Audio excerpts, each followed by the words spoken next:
खुलुमबाय रायजोफोर दासिमनि माखासे गोनां खौरांफोर लानानै फैदों नोंथांमोना भिडिअखौ जोबजासिम नायलांजोबदो लोगोसेनो सानफ्रोमबोनि खौरां लानो थाखाय चेनेलखौ साबस्क्राइब खालामनानै बेल आइकनखौबो अलाव होनानै लादो लोगोसे भिडिअखौ मोजां मोनदोंब्ला मोनसे लाइक खालामदो नोंथांमोननि मोनसे लाइकआनो आंनि गेदेरथार थुलुंगानाय जागोन अब्ला दिनैनि सेथि खौरां नोंथांमोननो होनो लागै आखायाव लादों खोथा होखानाय बायदियैनो बारग' मन्थ्रि चन्दन ब्रह्मआ मैया 12 एप्रिलाव इउपिपिएल दोलोआव जयेन जाबाय बिथांनि जयनिं सेरेमनियाव बिटिआरनि गाहाय खुंगिरि प्रमद बर' लेङाइ गाहाय खुंगिरि गबिन्द चन्द्र बसुमतारी रायजो सभानि एमपि रोनगोरा नार्जारी एनडिए दोलोनि बिजाथि जयन्त बसुमतारी बिथांमोनजों लोगोसेनो लोब लोब रायजोफोरा बाहागो लानानै बरायनायखौ नुनो मोन्दों।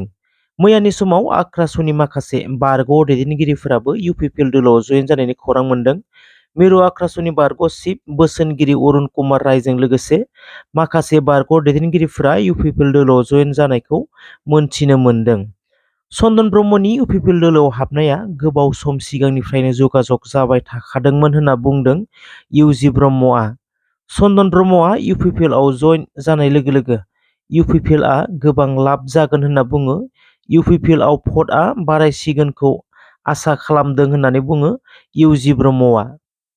का आन्दोलनखौ लानानै एमएलए अखिल गगैनि सायाव गिबि मन्थ्रि हेमन्त बिश्व शर्माया गुसुर होनायनि बाथ्रा ससियेल मिडियाआव बुंबोबाय थानायखौ नुनो मोन्दों। मख'नो गोनांदि आसामाव का एबा सिटिजेनशिप एमेन्डमेन्ट बिलआ इमप्लिमेन्टेसन जानाय लोगो लोगो बांलादेशनिफ्राय 2 कौटि बांलादेशिफोरा हाबफैगोन होननानै कंग्रेस दोलोआ बुंनायनि सायावनो हेमन्त बिश्व शर्माया दाबि खालामदों दि 2 कौटि बांलादेशनिफ्राय हाबफैनाय हिसाबखौ होनांगोन होननानै आरो होनो हायाब्ला बिथांमोननि सायाव गुसुर होनाय जागोन होनना बुंनायखौ ससियेल मिडियाआव नुनो मोन्दों। बे बाथ्रानि सायावनो अखिल गगैनि गोख्रों फिनजाथाय होनायखौ नुनो मोन्दों। कानि सोमावसारनायाव अखिल गगैहा 16टा गुसुर दङ होननानै बुंनानै लादों अखिल गगैया। मख'नो गोनांदि कानि सोमावसारनायाव अखिल गगैखौ गुलि अर्डारबो होदोंमोन हिमन्त बिश्व शर्माया होननानैबो बुंदों अखिल गगैया। चिरजीबन जेलाव थानांनायनि षड़यन्त्रबो खालामदोंमोन हिमन्त बिश्व शर्माया। दाबो गुसुर होगोन होननानै आंखौ ब्लेकमेल खालामनानै दम होनायखौ आं गिया जेसेबां गुसुर होयो होथों जोंहाबो पावार दङ जोंनिबो सम फैगोन होननानै गोख्रोङै बुंदों एमएलए अखिल गगैया। हिमन्त बिश्व शर्माया गिख्रंथावै आयेननि बेरेखायै पलिटिक्स खालामगासिनो दं होननानैबो अजद होनायखौ नुनो मोन्दों। मख'नो गोनांदि आसाम बिधान सभायाव पास खालामनानै लानाय आसामनि गासैबो रेशन कार्ड थानाय आइजोफोरनो अरुणोदय होनाय जागोन होनना पास खालामना लानाय जादों। गासैबो अरुणोदय मोनगोन नाथाय बिजेपिनो भट होनांगोन बे बाथ्राया मानो फैखो? अखिल गगैनि गोख्रों अजद। आसामनि आइजोफोरखौ ब्लेकमेल खालामगासिनो होननाबो अजद होदों। मख'नो गोनांदि बिजेपिनो भट होनांगोन होननानै समाय लाहोदों होननाबो अजद होनायखौ नुनो मोन्दों। बिजेपि दोलोआ लाख लाख रां रानना होनायनिबो अजद होदों अखिल गगैया। बिक्रम दैमारिनि सायाव माखासे बाथ्रा बुंदों मन्थ्रि इउजि ब्रह्मआ। जि समाव बिक्रम दैमारिया बिटिआरनि माखासे दफाफोर जाफुङैखौ लानानै माइनट्सआव लिरनायफोरखौ रायजो राजानो फोरमायनायनि सायाव बुङो। बिक्रम दैमारिया प्रपागेन्डा खालामगासिनो दङ। दफाफोरा जुदि केन्सेल जामारदोंब्ला नटिफिकेसन फैनांगोन। जुदि केन्सेल जानायनि जेबो खोथायानो गैयाब्ला आरो नमिनेसननि उनाव जुदि जानला मोनला बुंफिनबाय थायोब्ला बिक्रम दैमारिनि सायाव लिगेल एक्सन फैगोन होननानै बुंदों मन्थ्रि उरखावग्रा ब्रह्मआ। बिटिआरनि सान्ति सुक्तियाव जायफोर दफाफोर दङ बेफोर गासैखौबो इमप्लिमेन्ट खालामनांगौ होननानै आसाम केबिनेटआवबो पास जायाखै आरो दिल्लीयावबो पास जायाखै होननानै बुंदों बिटिसिनि बारग' चिफ हाग्रामा महिलारिया। मख'नो गोनांदि हाग्रामा महिलारिया बुंदों बिटिआर सुक्तिया मिथियैयावसो जानाय होननानै बुंदों। प्रमद बर'आ जेबो मिथिया जेबो मिथियैयावनो गोरोन्थि सुक्तिखौ खालामबाय होननानै बुंदों हाग्रामा महिलारिया। जायनि जाउनाव दफाफोरनि सायाव आसाम सरकारा खनसेबो केबिनेटआव सावरायाखै अब्ला बोरैहाय इमप्लिमेन्टेसननि बाथ्रा बुंबाय थादों होननानैबो बुङो बिथाङा। बेराफारसेथिं दफाफोरनि मावफुंजायैनि बेलायाव रायजो राजानि कमेन्ट्सखौबो रायखांनो नांगोन। गोबां रायजो राजाफोरा कमेन्ट्स होनायखौ नुनो मोन्दों।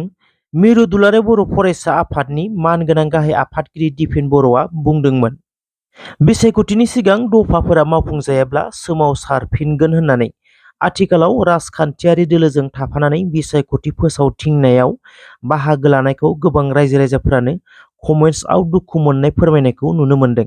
नाथाय मानगोनां गाहाय आफादगिरि दिपेन बर'आ बे मोनसे बाथ्राखौबो बुंबोबाय थादों दि एकर्डनि क्लजफोरखौ मावफुंनांगौब्ला पलिटिकेल स्पिरिटजोंसो मावफुंनो हागोन। एकर्डनि सार्थ'आव दफाफोरखौ इमप्लिमेन्टेसन खालामनायनि सार्थ'आव इन्डीनि बिजाथिखौ देरहाहोनो बयबो रायजो-राजाया भट होनांगोन होनना बुंदों दिपेन बर'आ।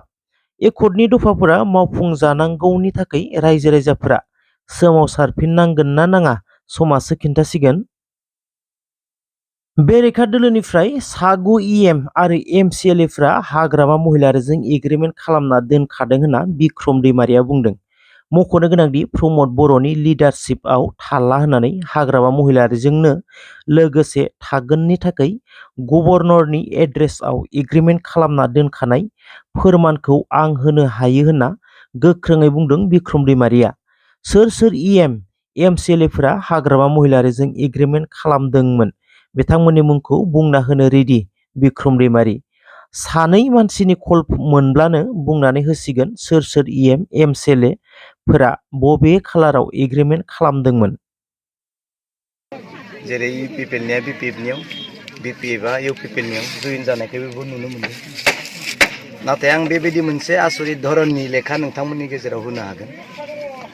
बेरेखा हानजानि सा 9 एमसिएलए इएमआ प्रमद बर'नि लिडारशिपआव थालिया, हाग्रामा महिलानि लिडारशिपआवसो थासिगोन होननानै एग्रिमेन्ट खालामनाय लेखाया आंनियाव दङ। आं दिनै बुङा, नोंथांमोनानो जेब्ला आं निउसाव होगोन सोर सोर एमसिएलएआ मबे डेटआव मबे तारिखआव हाग्रामा महिलारिखौसो जोंनो नांसिगौ, जोङो प्रमद बर' बिथांनि दैदेननाय राजनिति हान्जायाव थाला होननानै गभर्नरनि एड्रेसआव एग्रिमेन्ट खालामनाय लेखाखौ नोंथांमोननो आं होगोन। नाथाय आं नोंथांमोननियाव बेबायदि मोनसे आसरित मोनसे लेखाखौ आं होनो हागोन जे जायफोर बेरेखा हानजानि एमसिएलए आरो इएमआ प्रमद बर' बिथांनि लिडारशिपआव जों थालिया, हाग्रामा महिलारि बिथांनि दैदेननाय लिडारशिपआव जों थानोसै होननानै असमनि गभर्नरनि एड्रेसआव लिरनानै दोननाय एग्रिमेन्ट कपिखौ आं नोंथांमोननो होगोन। आं नोंथांमोननि सिगाङाव आं दिनै बुङा, 2 मानसिनि कल मोनोब्लानो होनोब्लानो आं नोंथांमोननि गेजेराव होनो रेडि। नोंथांमोनानो नायब्लानो जाबाय सोर इएम सोर एमसिएलएआ दिनै हाग्रामा महिलारिखौ मोजां मोननानै एग्रिमेन्ट खालामनानै होदों हाग्रामा थानायाव। थेंक इउ सो माच रायजोफोर, जायफोरा भिडिअखौ जोबजासिम नायजोब्बाय दासिमनि थाखाय बेसांखिनियानो। आरो जायफोरा भिडिअखौ मोजां मोनदों मोनसे लाइक खालामदो, लोगोसे चेनेलखौ साबस्क्राइब खालामाखैबा साबस्क्राइब खालामनानै बेल आइकनखौबो अलाव होनानै लादो।